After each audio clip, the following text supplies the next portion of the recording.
Hello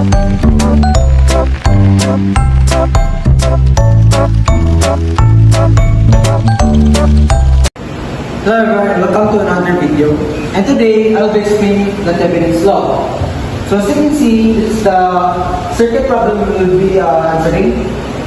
So first we need to get the resistance in R1. So to do this, we need to get this formula first by using the Ohm's division law, where 8 plus 10 parallel 4 plus 4 is equals to 18 times 4 over 18 plus 4 plus 4.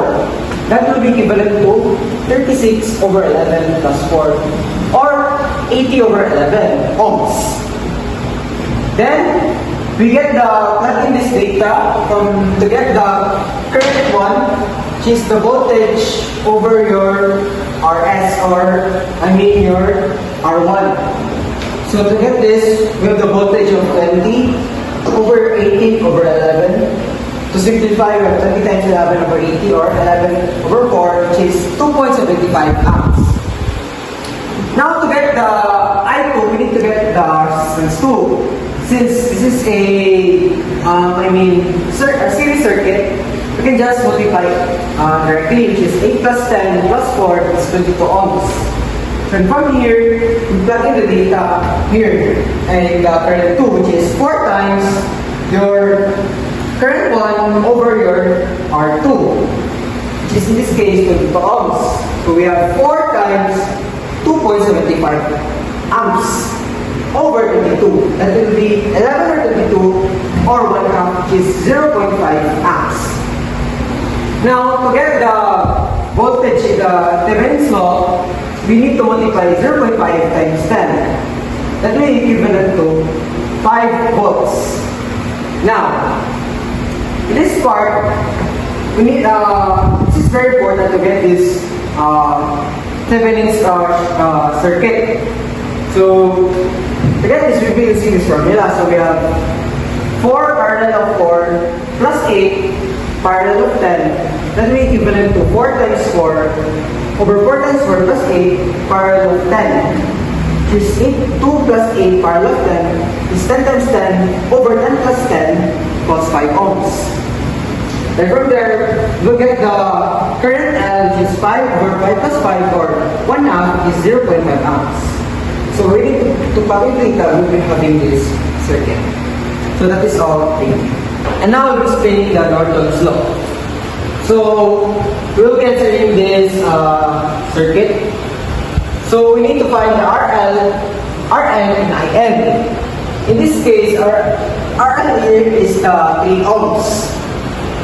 And to form this, we need to make a circuit. So first we need to circuit the independent sources.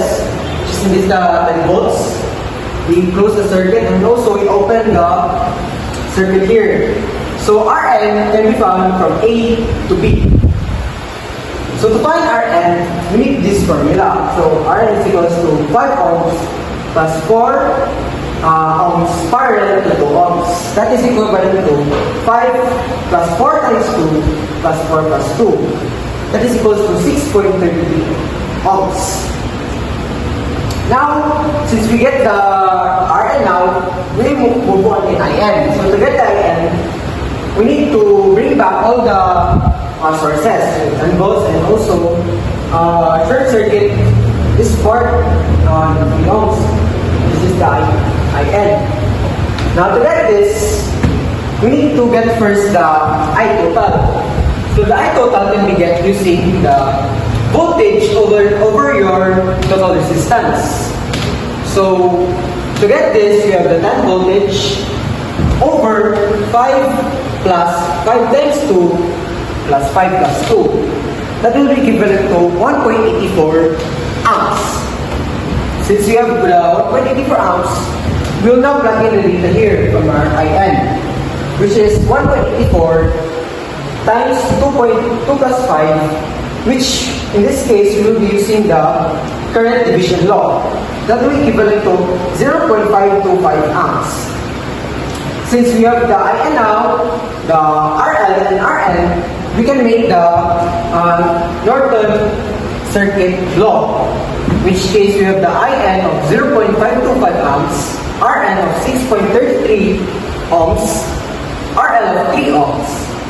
Now to get the current L, we have 0.525 times 6.33 over 6.33 plus 3 using, again, the current division. If we total it all, we have 0.356 amps. So that's how you get the Norton's law.